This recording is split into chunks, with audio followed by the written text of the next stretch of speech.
Hello everyone, my name is Alfonso. I'm with the Michigan School of Apologetics. How are you today? Today I'm going to be talking about the question, if God exists, why is there evil and suffering? There are many different ways of answering this question, but today we're going to look at two. The first is free will. When God created this world, He created us with free will, the ability to choose to follow Him, but also the ability to choose not to follow Him. This is really the most loving thing that God could have done for us. When Eve took a bite of that fruit, unfortunately, that just brought sin and a whole bunch of other bad things that follow.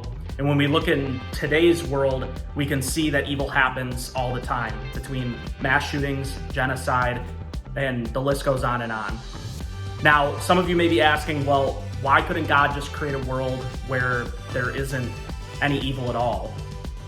Well, unfortunately, if that kind of world existed, we would be forced to follow God. And believe it or not, there's actually people out there who don't want to follow God. So you would be forcing those people to follow Him and to love Him. But if you're forced to love somebody, then that's not really love, because love must be freely given. You might be saying, okay, well, fine, but what if God just divinely intervened? He stopped the person from pulling the trigger. He stopped the car accident. Again, he would be infringing upon our free will. And even though it seems like we'd be doing a good thing by stopping those, we're actually taking away the most loving thing that God could do for us. Even though people choose to do wrong, it's a loving act for them to be able to choose not to follow God. The other way of looking at this is having a standard for evil. A lot of times I hear people object to God's existence because of evil.